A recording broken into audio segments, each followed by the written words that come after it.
Hi guys, it's Melly Starz here with another episode of Melly's Couch, and today I have the privilege, the honor to have a very, very special guest. I have, he's a footworker, DJ, producer. He does a little bit of rapping, in case you didn't know. DJ Taye! What up, what up, what up? What's going on? How are you doing? I'm alright. How you doing? I'm good. I'm very nervous because we're doing a little twist at the end. So we're doing a little something different, so you guys gotta wait till the end. So I'm gonna start with a quote. Mm-hmm. In 2018, you said, by the time I turned 11, I was already making beats, regular rap beats. Then I heard Footwork. I thought, this is the greatest music I've ever heard in my life. Mm-hmm. And then you started like in elementary. So what was like what got you started really? Because I think you said like you got influences from like your parents really like passed down the love of hip hop with like Tupac and Mobb Deep. So. Right, exactly, yeah.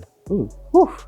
Yeah, recognize. Because a lot of people be having it twisted and they be thinking like, whoa, where do you get these influences from? I said it, like it's right there, but thank you. Like, you just gotta look for it. Yeah, it's right there. Like my dad, like fuck with house music a lot. They found my, I'm gonna say this like straight like this, shit I never told nobody. They found my rap book when I was in like 8th grade. They found like all this shit, found my beats and shit, and then like they just found what I was on and shit. And then like after I was making footwork and shit, it was kind of judging me, not really judging me. They go see this, but like it was just like kind of like, oh, what is he on? But I was like on some like ratchet shit. But like once I started making some footwork and shit, my dad was like, see, that's why I let you make music, because I love house music. So it was just like, you know, like he had a love and appreciation, a little bit of a love and appreciation for what I was doing, and he let me know that. So.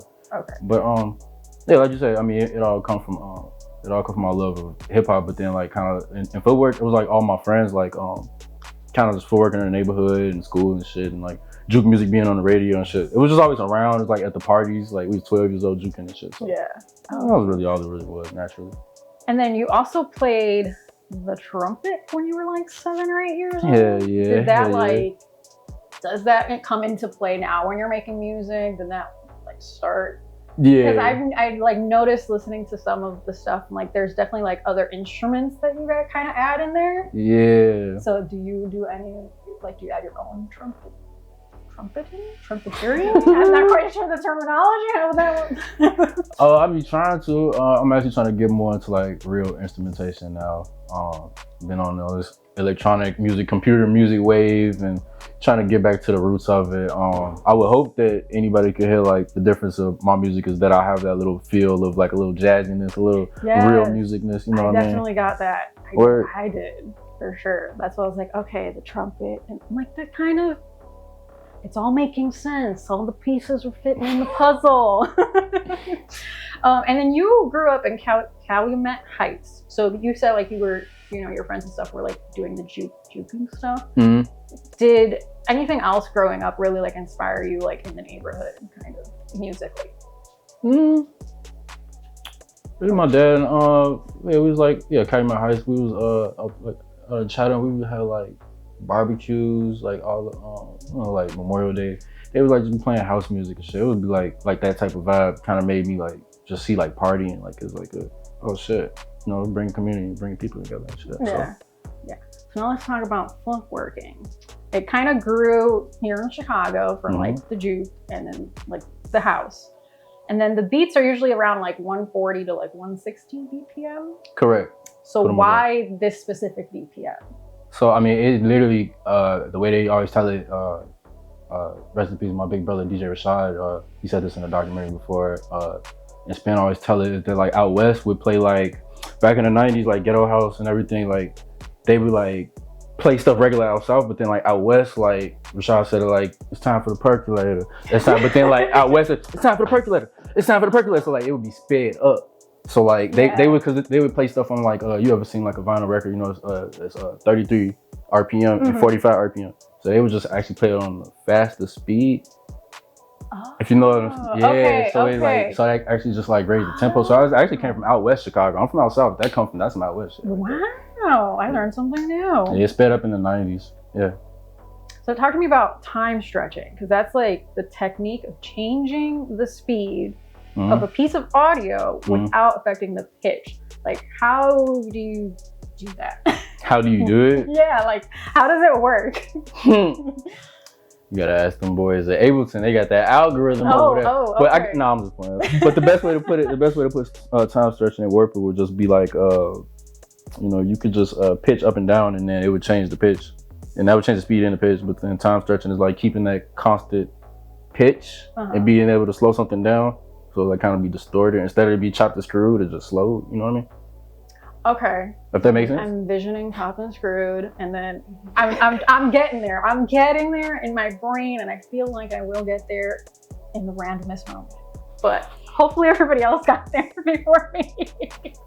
But clearly I don't make music. That's why I'm here. Right. I'm trying to scientify it. How do you say that? You know. Or like put it in layman's terms. Yeah, layman's terms. Unscientifical. Unscientifical. I like that word. Non-Scientology. So with footworking, because a lot of times you guys are like in each other's face, kind of like somewhat battling. When you're going into like making like footworking beats and stuff, like do you have in mind like, hey, somebody's gonna battle to this? Like, is that, or do you make it specifically tuned for that, or like, is that a thing? It's like sometimes like I could try put myself in that mode. I guess every time it used to be Bud Billiken Parade or things like that, you know. Yeah. That one of footwork traditions of like us as DJs would just get ready for these events and just be like, oh, we have this specific thing we gotta do, so let's go ahead and, oh, this juke party, oh, these footwork battles. So we would kind of like just specifically make things for that. But like if I'm just going to sit on my MPC, I don't know what's gonna happen. I could try to make something like really like, I want to make my friends battle, but then it's like, oops, this gonna make the girls dance, my bad. You know what I'm saying? Like I don't know. Yeah, it just kind of, unless it's specific for a reason, kind of just like that. Okay. Exactly. Yeah, just flowing. So speaking of footworking battles, you did some footworking battles in Tokyo. I did. I got to battle my friend Mickey from Creation. I need my rematch, gang. Oh no. You burnt me, gang. I wasn't even ready for it. I came off the decks. She just started burning. She started going fast as hell. My legs was like spaghettis. You'll see the clip. It's somewhere on my Instagram. That's why I bring it up. That's why I bring it up. You also dance to your tracks, or like on your sets. You did this. I want to bring up this specific one. Was the music festival? Like it was a music festival. You were dancing, and then you dropped your wallet, and then you kind of incorporated like picking up your wallet into. Yeah. You talking about Empty Bottles music frozen dancing. Yes. Yeah, it was like in 2018. Yeah, that was crazy. It was actually snowing outside. We was like outside. Yeah, on the that's side probably of why it's called Frozen. Yeah.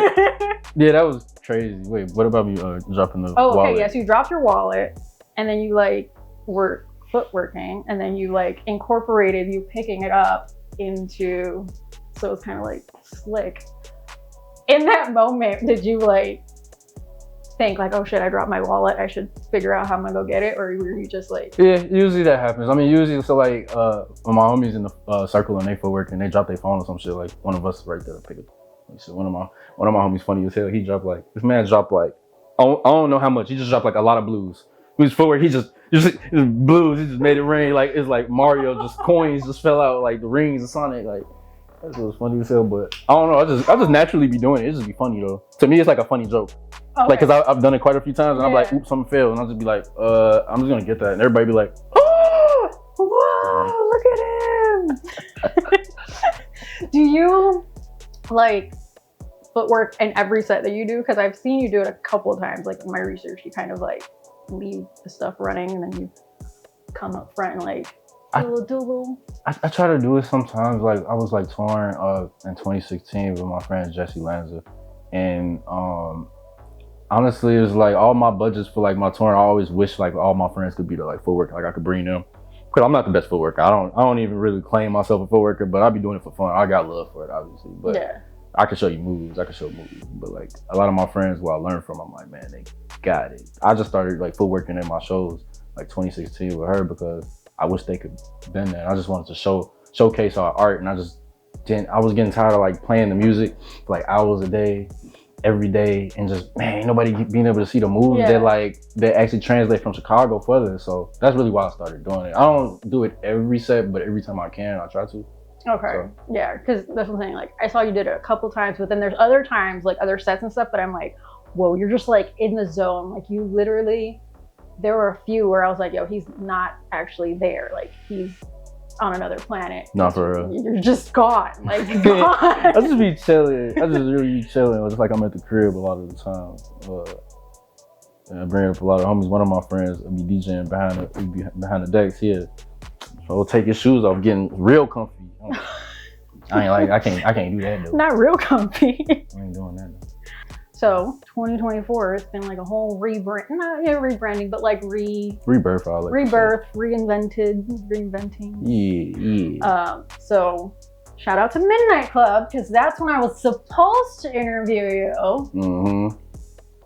And I don't know what happened. I saw you at the end, but I was upstairs doing interviews, and then I don't know if I caught your set, if I missed your set. I don't know exactly. I barely even got a set. Okay, I wasn't sure if you even had a set.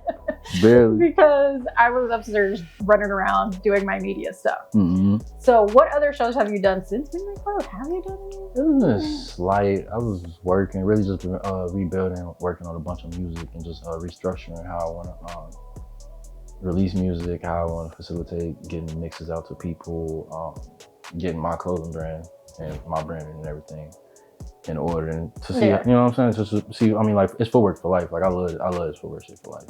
Don't get me wrong. I know I got more shit that I've been trying to like, not promise to put to footwork, but been trying to fuse for a long time. So I just been trying to figure out what's the best way I can just do all this. And I haven't really just been too pressed about even playing shows. I've just been kind of chilling. Yeah, sometimes you gotta take a little step back, like get everything together, and then you come back and you're like, whoa, like you never left. Exactly. So I'm gonna talk about like some standout shows that you've done throughout your career, and then you can just tell me whatever you want to tell me about them. Right. In 2022, the DJ Rashad Memorial Party in London. How was London? That was sick. That was actually my last time I played in London. Oh, damn. Yeah, shout out to Hyperdub Records and Code 9. I would usually always go out there, whatever we was having a show, I was doing something with the label, like that one, we was kicking it with them. I always eat some good. Last time we ate some good jerk food. We always doing something good out there. Got a lot of fam out there in London. Shout out to all my London friends and shit. But that show was love. Shout out to Lil Chad too, because I know he just did a birthday party for his dad. Out south, I couldn't make it to last weekend, but they still do a Rashad Memorial because his birthday was just a couple weeks ago in October. Okay. So Japan, you did a tour in Japan in October 2022? A little short tour, a little mini tour. I was over there with Tokyo Vitamin and Hidden Characters, Chicago clothing brand, to Tokyo clothing brand. They did a collab. They had a pop-up shop, and one of my guys, Churro, he asked me to pull up with them. So shout out Joe Fresh Goods and all of them. We was out there spinning.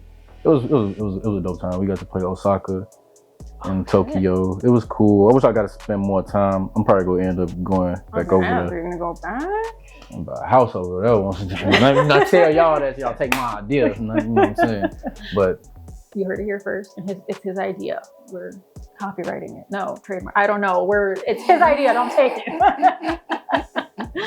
We're gonna figure out a way for you guys not to take his idea. 2014 Pitchfork out here in Chicago. Oh yeah. How was that? Pitchfork's pretty big deal. Pitchfork was a lituation, man. Shouts out Big Bro, because he took us. He took the whole Tech Life, the whole Treaty crew. We was about 50 deep on stage. That was like wild. Yes. Yeah. That was wild. It was a lot, but it was. Everybody's represented for Rashad that day. I still remember that day like it was yesterday. You did South by Southwest 2015. That's another big one. 2015, 16. Yeah. I think I missed 17. No, we did 17, missed 18, went 19. Okay. Wow. Yeah. Okay, so I only found one. Damn. In 19, I took a picture with Nardwar and acted like I know. I saw the Nardwar picture and I was like, damn.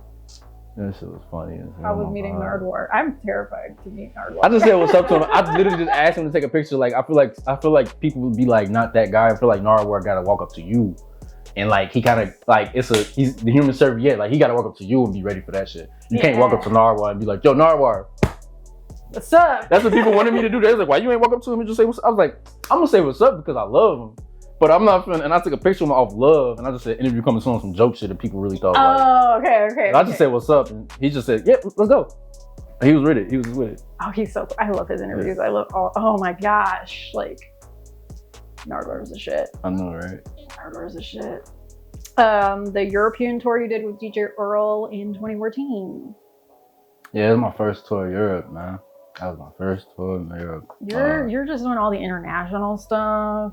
Gotta get back to it. That was 2014. It's 2024. Yeah. I gotta get to some newness, but yeah, all that was fun though. I used to love going back and forth overseas. I'm about to start doing it back in a new way, hopefully.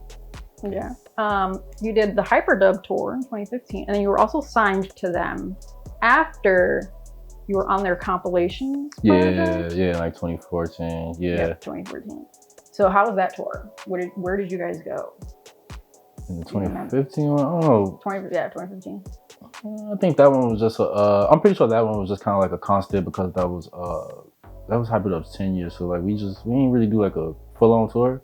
Okay. I think we just did like some sporadic dates like across like Chicago, okay. So LA like and London. Oh wow. Yeah, like Hyperdub does that though. Like you'll see like Hyperdub artists like just doing like I think they actually got one next week in LA, like Code, Spin, and Iconica or something like that. Oh. Yeah. So they always bouncing around. Shouts out to them. And you did a silent disco at the Red Bull Music Academy in 2016. Do you remember that? That was ultra lit. Yes, I remember that. I'm pretty sure Chance played after me. Cause that was just like, we just popped up. We wasn't even on it. Like I was in base camp. If you ever heard of that? Yes. Yeah. And I think Sid played for like the next day. Chance played like after me. But that silent disco was lit. Like everybody, and that was like a lot of people's first introduction to silent disco. A lot of people didn't know about it back then. And now it's like such a big thing. Like the silent disco is like a trend now. So yeah, it's definitely. And then with Red Bull, you were on Red Bull Radio every second Tuesday of the month at some point as well. Yes, we was only like new episodes like every month, but like I think they did rerun our show like every 2 weeks or something like that. Oh, how was that experience with Red Bull? How did you get on? It was cool. How did I get on the radio? Yeah, like on Red Bull Radio. I don't even remember how that happened. That was just, I don't even remember. I just remember kept going to the office when we had it in play. I used to do interviews, just like you're doing this right now. I used to conduct interviews with people too. Anybody else wanted to talk to and shit. So. The Donut Festival? I got no info. Don't now. Okay. That was, I believe that was all of my Still Tripping tour of 2018. We're going to get into it. We're going to talk about Still Tripping later. Bet. Yeah, that one's Lollapalooza. Lala. I was just talking about that earlier to my barber. How was that experience? That's like such a big thing out here in Chicago. Lolla. Everybody's trying to get in, trying to get on, doing all the things. Was that the only year you did it? Yeah. Yeah, that was the only year I did it. I was lucky to do it. The offer I got for it, meaning lucky that they lucky I said yes. They lucky I said yes. They lucky I did it. They lucky I did it. That's all I gotta say. They're lucky. Type shit. Because it's like I be talking about these experiences and shit a lot, and it's like after a while I just be like, yeah, you know what? Just start telling the truth. Like it was great. It was great. I remember waking up that morning and shit, and just like being like, oh, this is dope. I get to invite my mom and dad and their friends to like come see me, like open the festival. Like this is hilarious. I'm always the opener for somebody, but I was the opener for the festival, like for the whole festival. That was the first act of the day, of Thursday at noon. Was it like a big crowd at that point, or was it still like? It was pretty much a big crowd. Like it was still like getting together. I was kind of sad. I was like, man, ain't gonna be nobody here really. Like, oh my god. Like I'm thinking like, oh man, it's gonna be opener vibes. But then get there, everybody's like, there. I'm setting up. People already running up to the front and shit. I start playing juke and shit. People actually start juking. I'm like, it's noon. What's going on? People yelling and shit. They don't even know my name. They're just yelling. He's ready to yell. I'm like, this is lit. I guess that was lit. How are you that lit at noon, people? Jeez. I think they was already drinking beer and shit on Thursday. Damn. That's crazy. On Thursday. On a Thursday. Lollapalooza, you gotta start like that. You gotta start early, I guess. Shit. Damn. Juneteenth at the Avalon Theater in 2022. No, that was sick. No, that was completely sick. Shouts out my homegirl Evie the Cool. Connected me with them, the owners of the Avalon Theater, because I'm from that area. That's why I'm like, that's just crazy to me. Was it like a full circle kind of moment? Yes. Like being from that area. Yes. Like... Used to ride past there like as a kid, like, man, this spot looks like one of those spots we would do some food and shit. I used to be thinking that shit, like literally, like not lying. But like at the time, that shit was like right down the street on 87 in East End. So like that's right there. Like what the hell?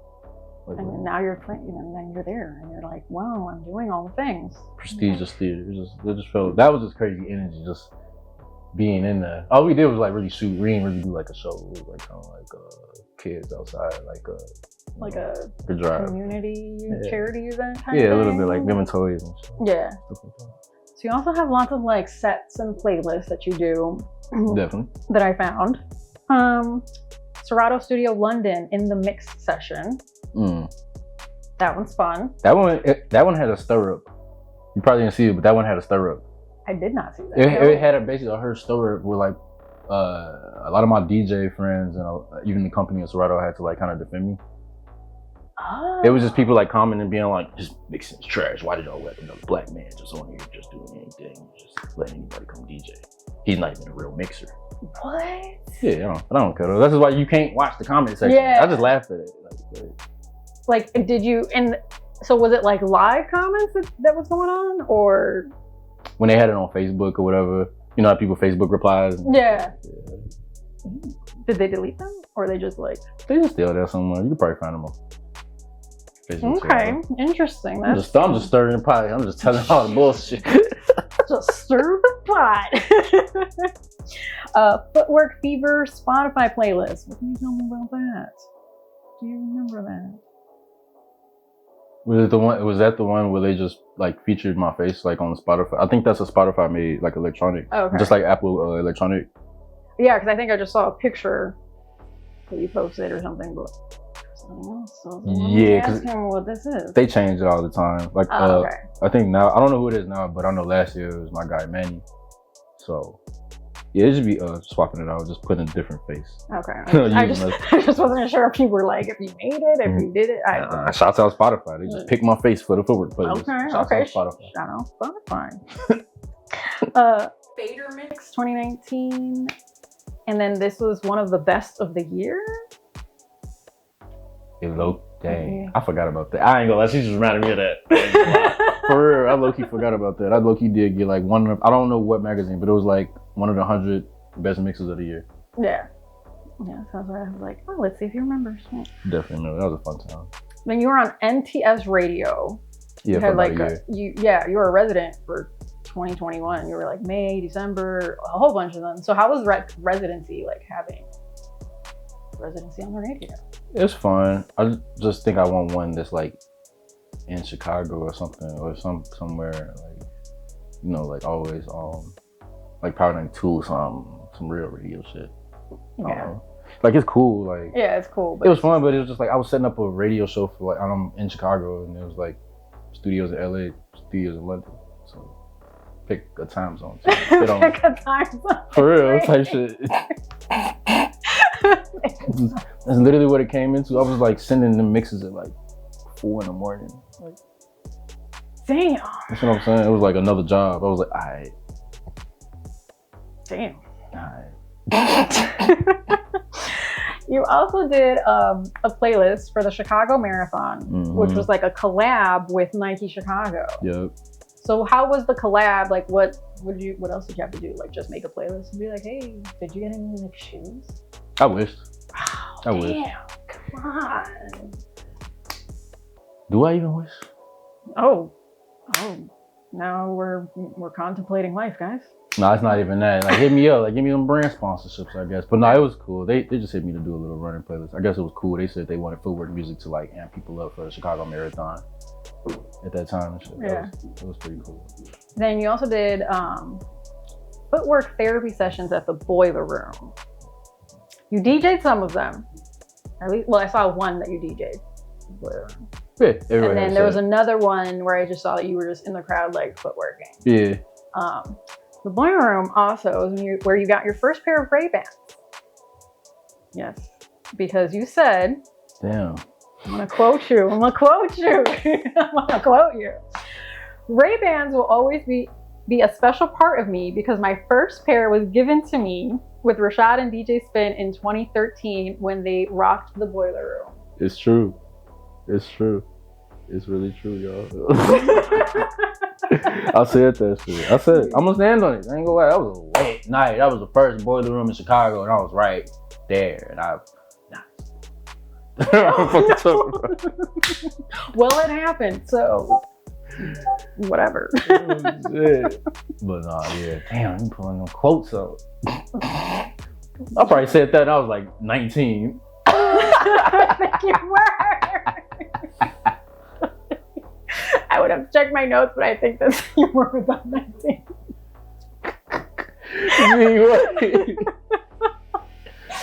Oh shit. Sorry. This shit funny as hell. This shit dope. Yeah, I bring up a lot of random things. Make it fun.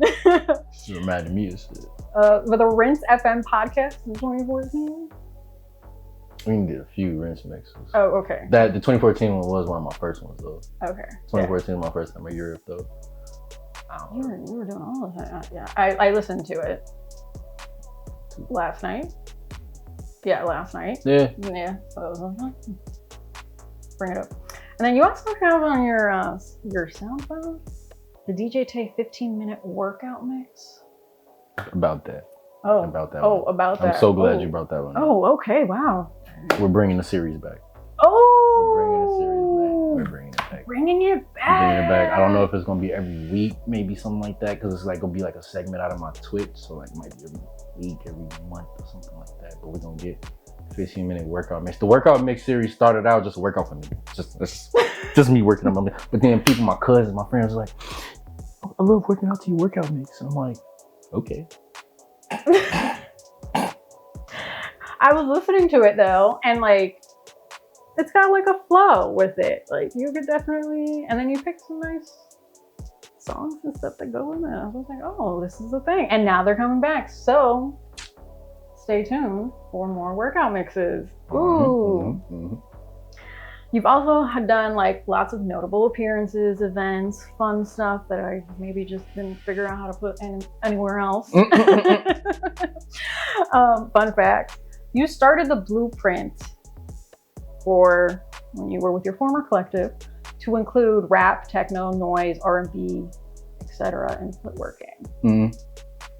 So how did you how did you start the blueprint? What is the blueprint? What is the blueprint? Yes. Can we give them the blueprint? Is it a trade secret? I mean, the game is to be sold and not told. Oh. Sort of shit. I don't even know. The blueprint is just me. Oh, there you go. You can't get the blueprint because you're not Taye. So there you go. There you go. You went to the Ableton user group Chicago workshop. Jesus, at Electric Hotel Nightclub. How was that experience? What did you do there exactly? Basically, they already have like a user group that they they meet up all the time in Chicago. The head of the Chicago user group, I worked with him a couple of times. We did like a Zoom class before. Basically, I just kind of like lead and kind of like maybe show like a couple of things in my workflow, like play different beats, and then kind of people just like ask questions. So kind of like this open forum. It's kind of like open forum a little bit, little tutorial based. He be doing and shit. But that's really it. Did they ask any cool questions or like some like random questions? Were there any questions that stood out? I guess. I don't know if I remember it. They always be like so specific, or like they'd be like, "Hey, you made that one track." And I'll be like, damn, that wasn't a question, bro. You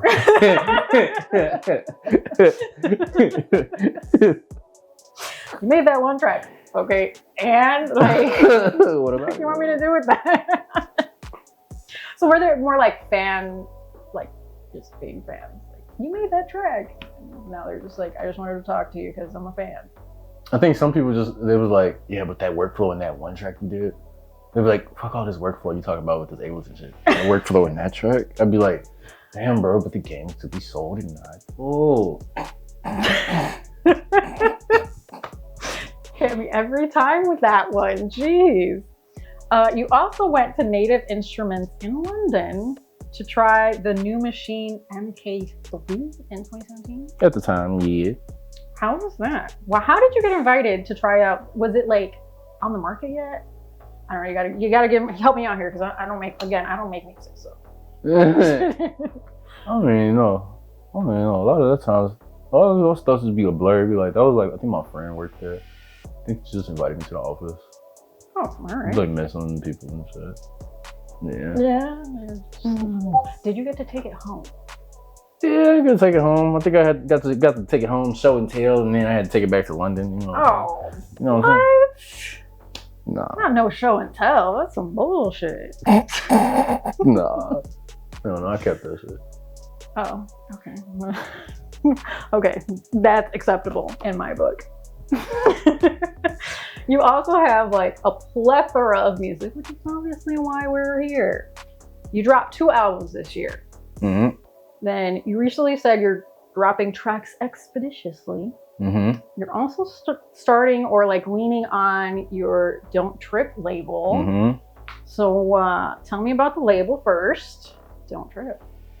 It all just kind of started off kind of like is this the word to use? The etymology of still tripping or some shit. Like I just wanted to like keep going. I just wanted to like be more continuous after that, and I didn't want to stop. And I kind of wanted to create whatever I did with that album. I kind of wanted to just create whoever resonate with that. Yeah. And whatever I had created at the time, I was just trying to get people to like resonate with me, and whether it be Chicago or worldwide, I just wanted to like fuck with people who was fucking with me on like a rap electronic level, and like kind of like not shell them under my label, but be able to like collaborate with people and release music with them, and kind of like no surreal type shit, like where like we could like do shit and it ain't really gotta be all these strings of like contracting and all this shit. Yeah. We can do some dope shit. It's gonna be your shit. Like I'm not really in this shit trying to like, hey, let me get this artist. And, I can make this artist and I can Diddy him. He could control his whole life forever. Like fuck that shit. Like I'm trying to like let's grow. Like, yeah. So that was really like how that all started, and kind of just like a sense of, I'm about trying to say a literary device. Like Don't Trip is kind of saying like the act for Don't Trip is do not do acid, but my album is called Still Tripping, so it's kind of like pick one, pick your one, pick a lane. Right. That was kind of what I was getting at with that. So I just wanted to just keep my trippy shit going and shit. Yeah.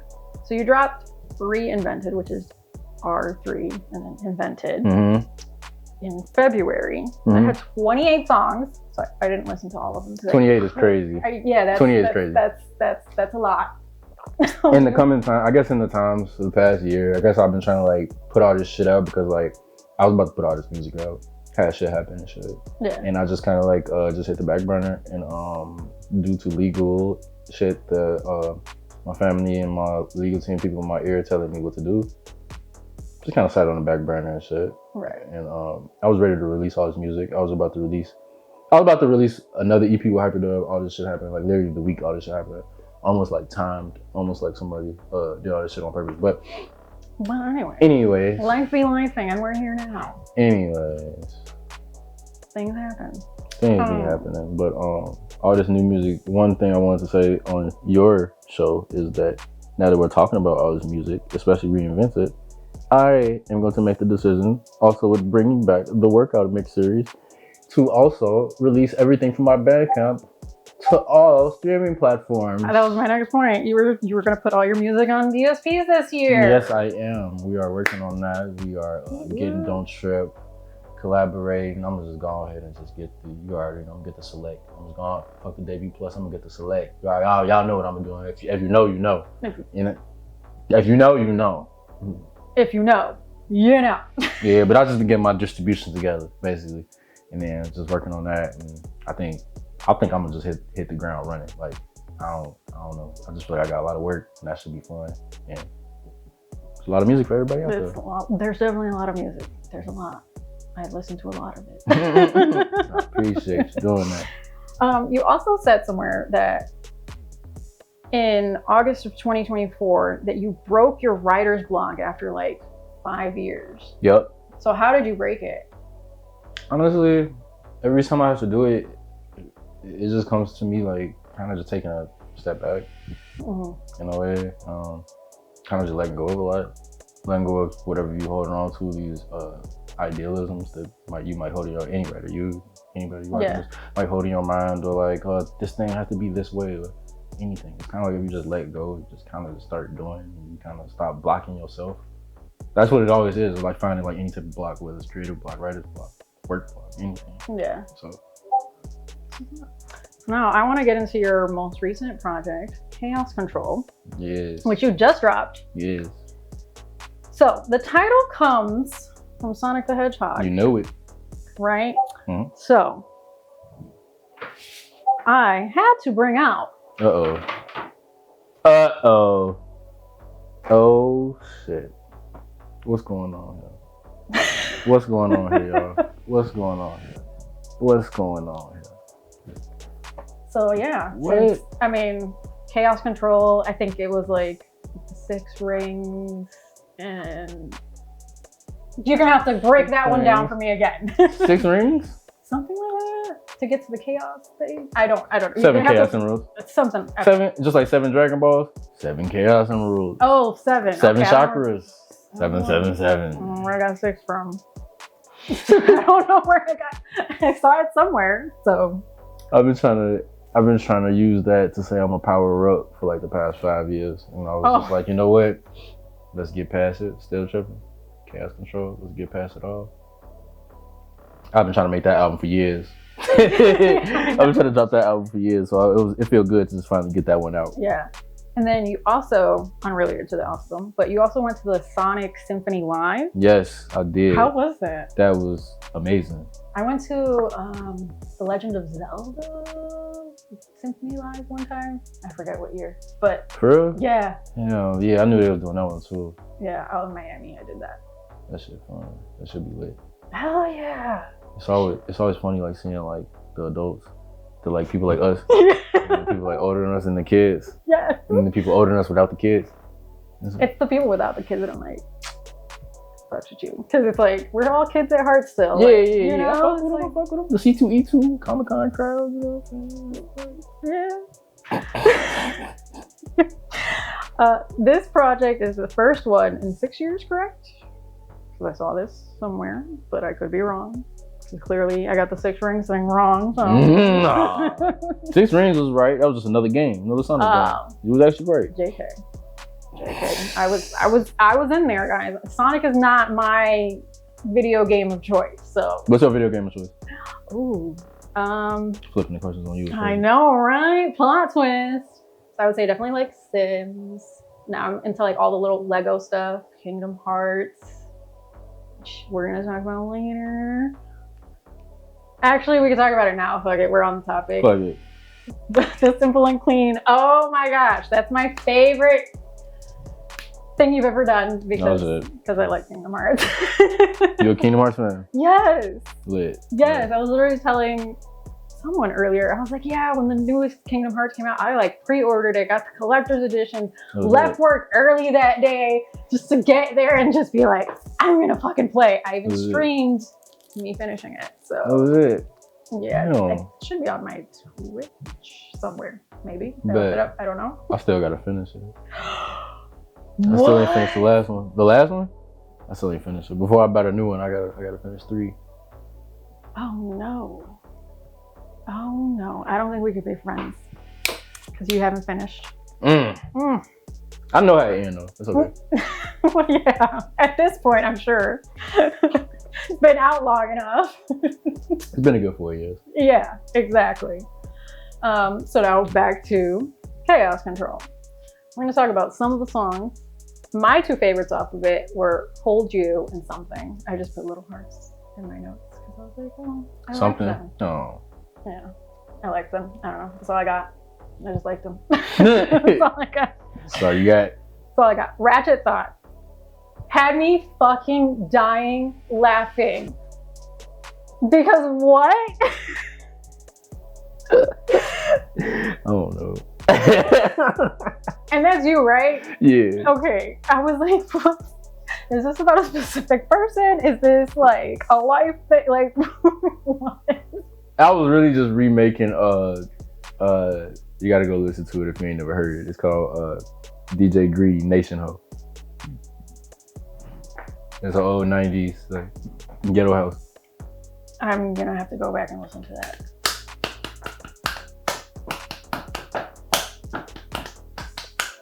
Nation Ho. That bitch ain't nothing but a. That bitch Oh my god, yes! That bitch ain't. Stop!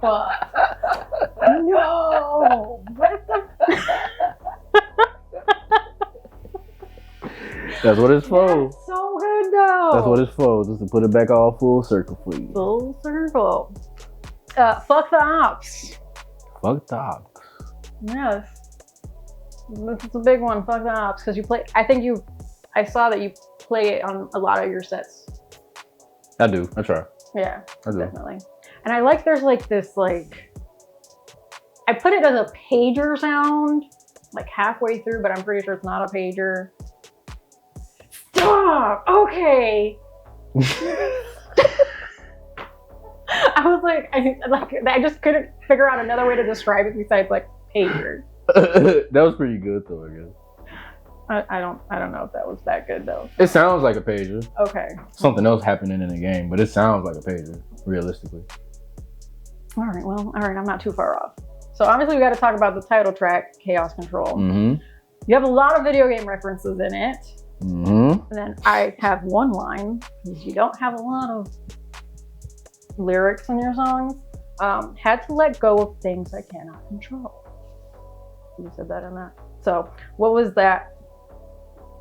What is the song Chaos Control? Like, how did that come about? What does that mean to you? Especially in that bar. Mm-hmm.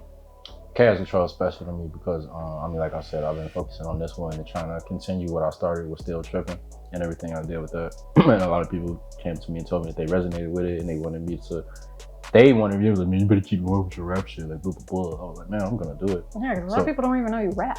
Right, so I'm trying to do that more, make more videos and keep doing that shit. A lot of people be like, oh, I just thought you made footwork music. I just thought this, that, and the other. It's like, put a lot of work for years just to not have it shown, but that's the whole thing of getting back out here. But Chaos Control is really special to me because like those verses, like that middle verse, if you like listen to like the middle, like Chaos Control, and maybe go listen to like the second verse, like Still Tripping, or what I was talking about, it's just a I don't want to say a mode that I get in, but it's just I just try to speak from my heart on like those songs, and I just try to like just be myself. So it's like whatever I feel, whatever I really be speaking, that's just exactly what. It's kind of the same like focus in both songs if you go listen to it. So it's just really like just speak to like stuff we were just talking about and just the truth in my life and stuff. So I'll be, I make forward music and all that, but people think, a lot of people be like, oh, you make forward, oh, he makes music, like it's like forward is like a joke, but like he don't make rap music, he ain't talking about nothing for real. So that's why I just try to put more realness in it to make it connect back in my life. So. And then low key, you kind of talk about like being in quarantine and stuff, or like you mentioned it. Did you make it while you were in quarantine? I just added, I made it before the quarantine. We even knew the quarantine was gonna happen. That's actually so funny. Yeah. Okay. I just like added that in there just because it was funny. Like during the quarantine, I just thought it would be funny to make a bar about the quarantine and then drop it. Boss level. It literally, like, I was just like, that's exactly what it gives. Like, I could see myself at a boss level, like listening to the, like, and having this in the game. Mm-hmm. So that's a good one. I don't know if there's any standout tracks that you wanted to talk about that I didn't touch base on, because there's like 19 songs on there. There's a lot. There's a lot. Yeah, it ain't gonna be like that when you get on Spotify. It's gonna be like 14. But ooh, so which 5 are not making it to Spotify? Whichever ones Spotify is not gonna like me for sampling. Oh. So Spotify will determine what is gonna happen. Yeah, I just been waiting to distribute so I don't ruin my career. Putting out a bunch of samples and shit. Let's not ruin your career. No, let's not do that. Did you ever make music for Sega? I wish. Because I know on your Twitter you were you were like... Oh yeah, they was looking for somebody to like make music for them, and I got everybody to like mention me. It was like 100, 200 people mention me like, yo, get Taye. Yeah. So I was like, I just didn't know what ended up happening. So I was like... Childhood dream, just trying. Okay. Well, Sega, hit them up. Come on. Let's go. Well, those are like your most recent albums. You have a lot more music. So we've mentioned it already a few times. Still tripping. But you got your laptop stolen. Yeah. So you had to like recreate some of the songs. How did it get stolen? How was the laptop stolen? And how did you go about recreating those songs? Fucking around with the wrong people in Detroit when I was fucking with some people and shit. Oh no. You know, wrong people. That's what I like to say. Recreating it. Memory. Really? Just like people think I was recreating like, oh, you heard an audio file? You know, from scratch from memory. That's insane. Everything I recreated, Burnin Your Boy, Tripping, Smoke Out, yeah, all that. All that was recreated from scratch. And it sounds like exactly how you had it. And better. Exactly how I had it and better. Damn. You got a brain there, cause shit. I wasn't finna let somebody steal in my laptop, be like, oh, I don't have my single that was about to like help me out in my life. I always want to live my dreams. I was just gonna recreate it. Yeah, but to recreate it like exact or better? Yeah. Crazy. Crazy. I can't, my memory ain't that good. And then you also rap on a lot of tracks and stuff, which is, I think we kind of touch base on, is a little different in the footworking like space, because you guys do a lot of like sampling. We do a lot of sampling, but it's a lot of rapping is incorporating footworking between the vocals and shit too. You know, AAO, you know, no juke tray, bounce and break your back. Some bars. Little bars here and there. Little bars. And then I'm gonna go all the way back. So the first track I found on SoundCloud 12 years ago, Novacane. Was that your first track like that you ever uploaded anywhere? Okay, that was just the first one on SoundCloud? Like, I think that was the first one I like just left on SoundCloud. Oh, okay. I made my SoundCloud like 08. That might have just been like the most longest standing, been there since like 2010. Yeah. Type shit, yeah. Yeah, definitely. So tell me about Wrist with DJ PayPal. Wrist, my boy Father. Shout out Fat. So you did a lot of work with DJ PayPal, and then you guys also had TayPal? Yeah. So what was TayPal about? Because I think you guys did like an album together under TayPal? Yeah, Computer Smarter Than People. We was told by the guy who made the sound for Mario. We was told by him to before we get cease and desist. Oh. So oh wow. So we just disappeared with that one. Not my childhood, Mario. What? Okay. Trippin', you have a music video. But first, you wrote, produced, mixed this one solo. Yep. Was this the first track that you did that on? No, I do that for all my stuff. Or you do that? Okay. Mostly Kanye West status. Oh. Type shit. Okay. Wanna be Kanye West. Not like that. I ain't gonna say like that. But yeah, when I was little, like in 03, like that's how I knew about this shit. Yeah. And then the video was shot, directed, edited by Andy J. Scott. Andy J. Scott, my boy. How was the process of working with him? Oh, it was dope. It was funny because I always wanted Andy to like do more visuals and like create his own company at that time. But bro was like doing some shoots, and like I forgot how we first got connected. He was like in LA, but he was doing like a lot of commercial shoots, GMC and a bunch of shit. Oh. He was doing like some like high level shit, and that's like what I wanted. I still fuck with him. I just know he lived like somewhere on the other side of the East Coast and shit. But damn. Okay. Yeah, it was one of those things. So I'm gonna need a little help with the pronunciation on this one. Well, on who you worked with. A2A. Okay. Wow. Apparently with everything. You made it in Cairo, Egypt. Oh, you talk? Oh yeah. A2A. Yeah, I got it. Ayez with Sadat. Yes. Yeah. Oh my gosh. I was like, I know that there's no way in hell I'm going to be able to say this. It's Arabic. Oh, okay. Yeah. What does it stand for? Like, what is the title or the name of the song? It's supposed to be a song about living your life and just kind of saying like fuck what everybody talk about. Some shit. I asked him when we was writing it because we had to write in 2 different languages because he's not really fluent in English. Yeah. I'm obviously not fluent in Arabic. So how was that writing process like? Because what the fuck, like. I was trying to figure it out too myself. It was very cool. It's just I never had no language barrier in Africa, and I never been in Africa. It's like my first time I'm writing a song with somebody, and I was like, what the fuck am I? It was cool as fuck though. I was like, oh, some positivity, yo. Yeah, cool. It was a struggle to get there, but we got there, and it's out there. So there we go. The Open Your Eyes album with DJ Earl, but it was featuring you. Yeah, I was just featuring her a couple times. I actually forgot about. I don't even meet you. Like I said, you reminded me a lot. I do that a lot on these interviews. I know this, and I might do a lot of work. I'm like, damn, I do a lot of shit. What the fuck? I'm writing myself like, what the fuck? Oh shit, with Joey Perp. Oh shit. Yeah. Oh shit, and then Knox Fortune. Yeah. You guys kind of both produced it. So how does that work? Two people. We was just sending some shit back and forth. I think I was in Berlin at the time. I think we were just sending. I sent them some shit, and they did some shit, and then they put it out. Sent them some shit. So they did some shit, and now it's there. Basically. Love it. Basically. Get It Jukin featuring Chuck English. Mm-hmm. How did that collab come about?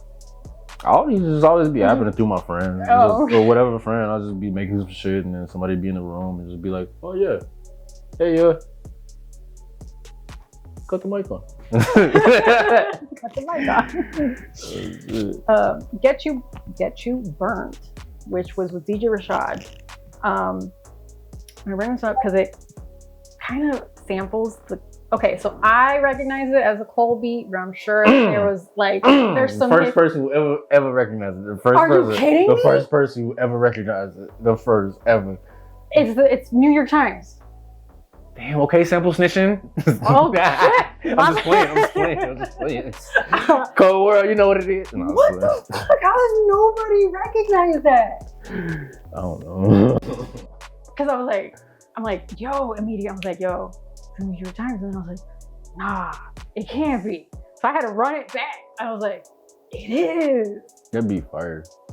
It is.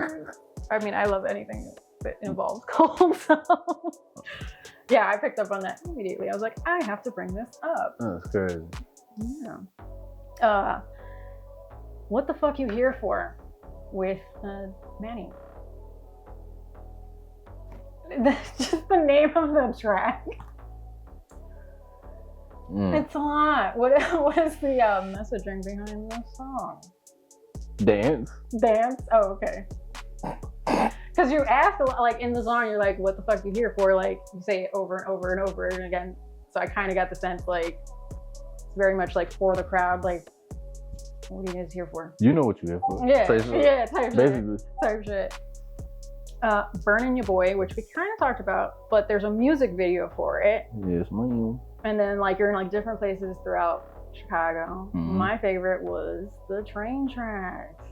Where are these? Like, are these abandoned train tracks or was this like? They're industrial. Active? Right above my great grandmother's house where I grew up.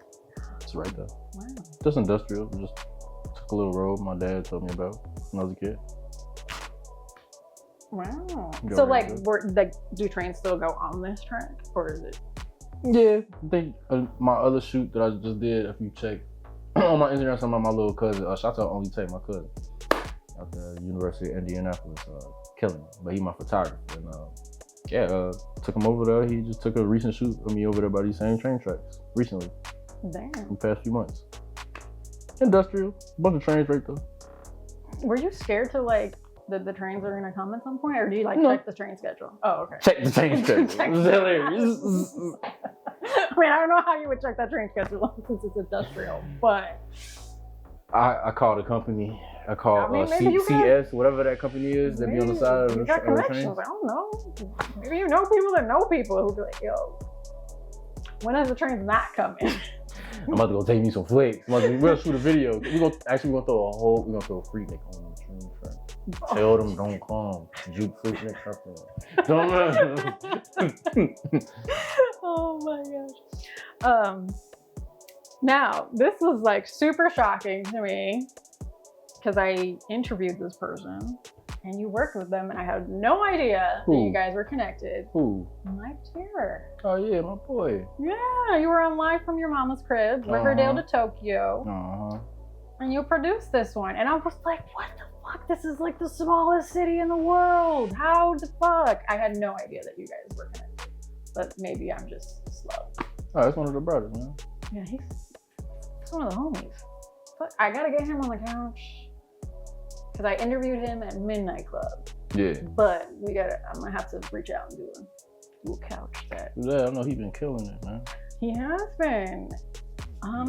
Oh, you mentioned merch earlier, I think. I did. Tell me about the merch. Tell me what else is coming up. Man, merch. Oh shit, man. Oh, do we have the merch? Live drop right here, man. Oh, the merch is dropping right now. Right this second. I'm taking it off all the way.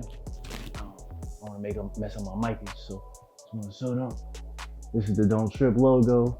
Okay. This is what we're gonna be coming. We're gonna make some more of these come to the end of this winter season. You know what I'm saying? You know, spring, summer season. Collection gonna be hot. Don't Trip gonna be coming in real spicy. You know what I'm saying? What kind of merch are you gonna have? Like just t-shirts, sweaters, like more of everything. I really want to work on more than just t-shirts. What my focus on this brand was just working on the funding. You know, you can't do anything broke. You definitely don't want to make no cheap ass clothes for nobody. No, definitely. Basically, is what I'm saying. I really want to make pieces like tracksuits more than just hoodies, like real one-on-one pieces. Oh damn! You might have to get me a one-on-one. Custom, you feel? Oh. You know what I'm saying? Yeah. I will definitely be hitting you up for some more merch. So we've reached the end. I feel like this was way too fast, but we're here. Normally, my guests spit a freestyle, but we're gonna do something a little different today, guys. We're gonna get like a mini masterclass in footworking in a second. So give us a second. We gotta rearrange the room, and then we'll be right back. Okay, that seems simple enough. It's like low-key like cheerleading. A little bit, yeah. I did cheer when I was... You got the bounce already. I ain't had to tell her to bounce, so that's really all you gotta do. You learn the first move of footwork. You just really gotta, yeah, it's the first move forward. It's called Erkin jerk. You don't have to, but I'm just saying, like, if you want to style with it, if you ever want to find some style with it, you don't have to. No, I definitely feel like a cheerleader. Yeah, exactly. That's how it is. That's how I'm good. That's how it is, though. And if you want any other moves, this is a move we call dribbles. I'm doing it like that, like a wheel, just to show you, like, you don't have to do the whole motion. It's really just. Oh, wait, okay. This is what I was showing me the other day. Hold on. Yeah, I'm really skate those ones. These are really dribbles. 1, 2, 3. 1, 2, 3. Well, okay, I did it backwards, but it's fine. Look, you just like kick it out. Other one. And you kind of like that. It's kind of the easiest way to put it. Okay. 1, 2. Okay, wait. But like you ain't got to step it. You kind of just like airing it. It's like covering. Yeah, basically. Kind of like river dancing, whatever happened to shit. So, alright. So it's the heel toe. You know the heel toe? The heel toe. Okay, yes. I have to learn that at some point. Hold on. Why does your heel toe? Like, in a weird way, to me the heel toe is this. This is how I want to do it. It's just like kind of like being like pigeon toe and kind of like moving it, but then like kind of like alternating them from heel to toe. You know what I'm saying? Okay, hold on. All right, I'm doing things. You know, doing something. Just like make them like alternate. The dribbles, the mic and ice in the heel toe, man. Hell no. Okay, well, how would I do that? Hold up. You like boom, boom. What was the other one I taught you? Boom. That's all 3 moves in succession. Okay. That's just did slow. So here. 1, 2. Okay. First part is catch the beat. We just catch the beat. Then you try to catch the beat. We can go slow to it, but then we do it.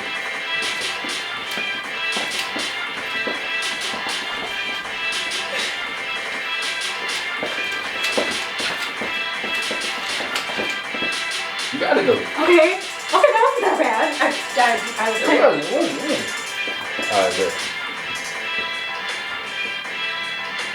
Alright, good. 5, 6, 7, 8. 1, 2, 1, 2, 1, 2, 1, 2, 1.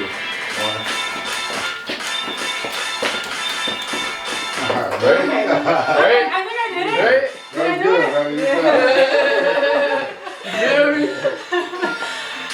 Okay, that's not that bad. It's not that hard, you know? We just make it look complicated. All right, so thank you, DJ Taye, for that mini masterclass in footworking. The blooper reel will be coming soon. So I wanted to give you your thank you card before you go. Thank you. Thank you for coming on the couch, talking about all of the random things that I find on the internet. Let everybody know where to follow you. Follow me still at DJ Taye. Tech Life on Instagram. At DJ Taye on Twitter. What is the rest of the socials nowadays? My Facebook got banned and deleted some motherfuckers, and I don't know, another country and tried to, what the fuck is going on?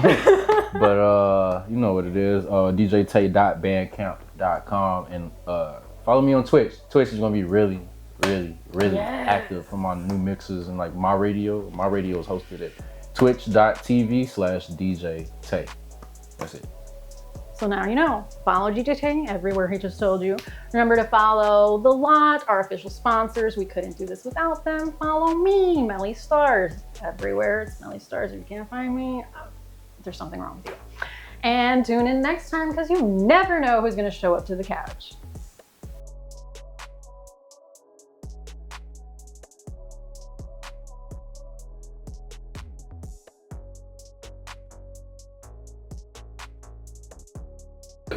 You feel like you got the Chicago-ness of it? Like, I think I got the Chicago-ness of it. so like if you was like, if they started playing some tracks at a party.